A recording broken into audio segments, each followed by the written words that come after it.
Welcome to the deep dive. It feels like every single day, AI isn't just changing things a little bit. It's really reshaping our world, like constantly. It really is. The pace is just incredible. Yeah, unprecedented, right. And honestly, it's getting hard to keep track to Yeah. figure out what's actually important versus just noise. hmm So that's what we're doing here in this deep dive. We want to cut through all that clutter and help you, our listener, really grasp what's significant right now. Exactly. We've gathered up all the sources you gave us, articles, research, the works, and we're going to try and give you a full picture of the latest big moves in AI. Okay. So that's everything from like tech breakthroughs and new ways AI is being used, all the way to the big legal fights and ethical questions everyone's debating. Right. The idea is to pull out the key stuff, give you that essential shortcut so you feel informed, maybe have a few aha moments too. All right, let's do it. Let's kick things off with what, well, everyone's calling it the AI gold rush. Mm-hmm. The money is just, wow. Seriously, you can't miss the headlines. NVIDIA just became the world's most valuable company. That's huge. It really cements their position, doesn't it? Totally. And it's not just the chips, right? It's their whole ecosystem, the software like CUBA developers depend on. Yeah, the whole stack. And they're topping the Hugging Face leaderboard too. That's like the main hub for open source AI, right? So they're dominant even there. And that financial power, it directly fuels this insane competition for the best AI minds. It's almost cutthroat. Like meta poaching researchers? Exactly. They're going hard after people from OpenAI, other big labs, for their super intelligence team. Weren't there those crazy rumors about $100 million signing bonuses? Yeah, those got debunked, but it shows the intensity, right? Mm-hmm. Meanwhile, OpenAI isn't just hiring, they're buying companies, like Crossing Minds. Ah, the recommendation AI startup. That's the one. Yeah. Boosting their personalization capabilities. It's strategic growth. And it's not just talent, it's the actual stuff needed to run these models, the infrastructure. Oh, yeah. Massive. OpenAI's planning that huge data center in Texas. Mm-hmm. 1 gigawatt capacity by 2026. That's a lot of power. It is, and it brings up real questions about energy, grid stability.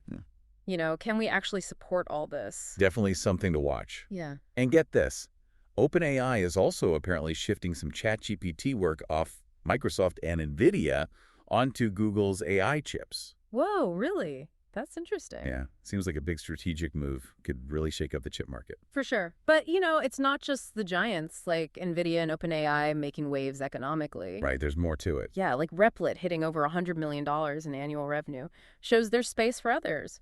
And Google DeepMind doing that $150,000 hackathon for Gemma 3N. Oh, trying to spur innovation on their models. Exactly. It just shows the scale of investment and the constant drive for the next thing across the board. Okay, so beyond the big money headlines, let's talk about what these things can actually do, the capabilities. Because that's where it gets really exciting, I think. Absolutely. We're seeing AI pop up in some pretty cool, maybe unexpected ways. Like Perplexity doing audio news summaries through WhatsApp. Yeah. Imagine getting your news updates totally hands-free. Super convenient. That is cool. And then there's Runway letting people make video games with AI instantly, without coding. Yeah, that's kind of democratizing game development, isn't it? Lowering the barrier to entry. Definitely. And some really novel stuff, too, like an app that turns pictures into unique smells. Okay, wait.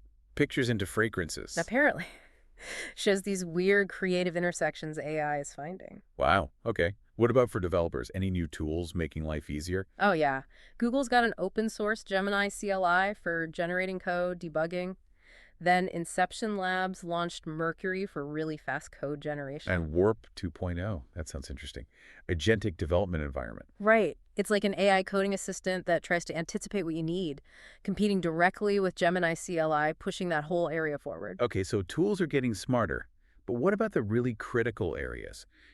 Healthcare, education, where AI could make a huge difference. That's where some of the most profound impacts are happening. Mayo Clinic's State Viewer tool, that's huge. Detecting 9 types of dementia from one brain scan, including Alzheimer's. Exactly. Think about getting earlier, more accurate diagnoses, especially where specialists are rare. That could speed up help for millions. It's a potential game changer. Truly incredible. And that kind of precision, it extends to education too. Google and Pearson are teaming up. Right, using AI for personalized lessons and giving teachers better insights. Tailoring the learning experience. And even the BBC is publicly testing AI tools for instant news summaries, formatting articles, making news more accessible. We're seeing it seep into everyday consumer stuff too, right? Definitely. Google's Doppel app for trying on clothes virtually, that's pretty neat for online shopping. Yeah. And Canva integrating ChatGPT for instant designs. Makes creating stuff so much faster for, well, pretty much everyone. And Google Workspace rolling out AI video tools, again, making things like video production easier for more people. So it's becoming more integrated. What about AI agents? Things that can do stuff. Big strides there, too. LlamaCloud's MCP server makes it easier for AI agents to access data they need. And Mercury is being called the first commercial-scale diffusion LLM for real-time chat.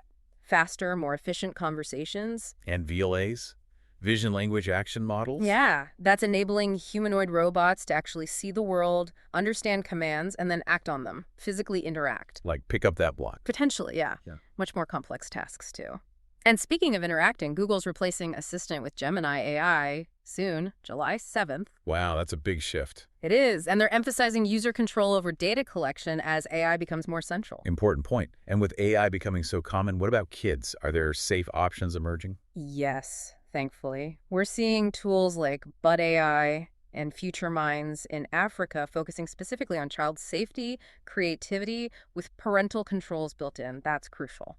Definitely responsible integration there. Okay, so lots of amazing new capabilities, but we have to talk about the other side too, right? Absolutely. The performance, the limitations of these large language models, the LLMs, and the ethical tightrope. Right, so on performance, Tencent's Hunyuan A13B model, smaller, but performs like a much bigger one. Yeah, a 13 billion parameter model, apparently matching 80 billion parameter performance. That's impressive efficiency. And we're also seeing new 13B models using something called Mamba layers. Mamba layers. It's a different kind of architecture. The key thing is it allows for really high inference speed, making powerful models more practical for everyday use. Okay, faster and more efficient. Yeah. But are they actually smarter in the ways that matter? That's the million-dollar question, isn't it? Studies are still showing they lag behind humans when it comes to generating truly new, innovative scientific ideas. So they can process existing knowledge, but not really break new ground. Kind of. Thomas Wolfe from Hugging Face put it well. He argued current AI struggles to ask the truly new, paradigm-shifting questions. They're great answer machines, but maybe not great question machines yet. That's a really important distinction. If AI can't ask new questions, does relying on it too much risk, I don't know, making us less innovative? That's a real concern. An MIT study actually warned about that heavy reliance on chatbots like ChatGPT potentially impairing critical thinking. And there's other research too, right? Yeah. About using AI for writing. Yeah, finding it can lead to less original work and people actually remembering less of what they wrote. It's like the convenience comes at a potential cognitive cost. So a tricky balance there. Leverage the tool, but don't let it dull your own thinking. Exactly. And these concerns, they aren't just academic. They have real-world economic and social ripples. Like the job disruption warnings. And look at Mr. Beast, the YouTuber.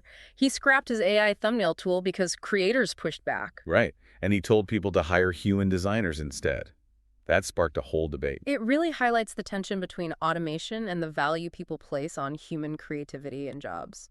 And this spills right over into legal and privacy fights, doesn't it? Absolutely. Denmark's move on deepfakes, giving citizens copyright over their own likeness, that's pretty groundbreaking for digital rights. Yeah, huge precedent. And then the U.S. court ruling on training AI with copyrighted books, calling it fair use. Whoa, that is massive. It could completely change the game for AI development and copyright law. A big win for AI companies, but a huge challenge for authors and publishers. Definitely going to see more on that. Right. But the legal battles aren't over, right? Not by a long shot. You've got Disney and Universal suing Midjourney over using their characters. Big copyright fight. Makes sense.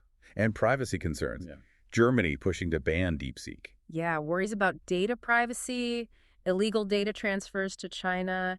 It shows that growing global scrutiny over where our data goes when we use these AI tools. Data sovereignty is becoming a big theme. And policy-wise, there's that proposed U.S. bill to pause state-level AI regulation in schools. Right, for a decade. It's causing a stir. Bipartisan backlash, actually. People worried it weakens protections for students just as AI is flooding into classrooms. Yeah. Seems like we need more clarity, not less, especially there. And it's not just schools. Think about businesses using AI. A report found 80% of enterprise AI tools are basically unmanaged. 80%? That sounds risky. It is. Big data breach risks. leads to this thing called AI sprawl, where you have all these tools floating around without proper oversight. Yikes. Plus, Gartner is warning about agent washing. Agent washing, like greenwashing, but for AI. Pretty much. Companies calling basic automation or chatbots agentic AI when they're not really that advanced. Gartner thinks maybe 40% of those projects could fail because they're overhyped. So separating the hype from the real capability is key. Definitely. And just to keep things grounded, remember Anthropic's Claude trying to buy tungsten cubes online. Yeah.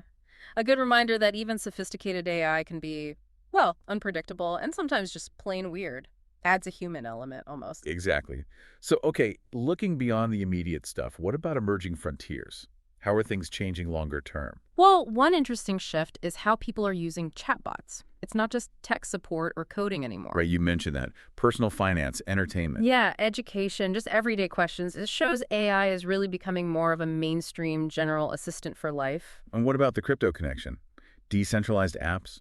That's booming, actually. A huge surge in users on decentralized apps interacting with AI this year, like 4.5 million daily wallets. Yeah. And funding for AI agents on blockchains hit nearly $1.4 billion. They're becoming a really important way to interact with Web3, automating stuff on chain. Interesting intersection. What about cybersecurity? AI seems like a double-edged sword there. It really is. We're seeing AI used to create smarter malware that can evade detection. That's the scary side.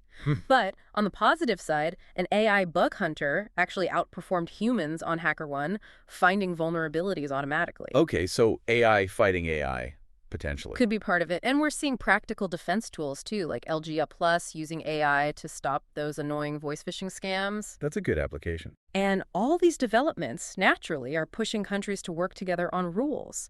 The UK is leading an international pact specifically for safe AI in healthcare. Makes sense. Need global standards, especially for medicine. Exactly. Building trust as these tools become more common. So wow, we've covered a lot just this week. AI's impact is, it's everywhere. NVIDIA hitting #1, AI helping diagnose dementia, the huge legal shifts, even tungsten cubes. Yeah. It's just weaving itself into everything, isn't it? Education, entertainment, healthcare, finance. It really is. And I think the main takeaway is just that incredible speed. It brings amazing opportunities, obviously, but also some really significant challenges we need to grapple with. Right, the job stuff, copyright, privacy. Exactly. It forces us to be thoughtful about how we integrate it, to really look critically at what it can and can't do, and keep talking about its role. It's that balance, right? Leveraging the power without losing our own human capabilities. Well said, finding that balance. So thinking about that, as AI keeps getting woven deeper into our lives, even how we think, here's a final thought for you, our listener. How do you see that line between human ingenuity and artificial intelligence changing over, say, the next year? And maybe more importantly, what responsibility do we all have in shaping where that line ends up?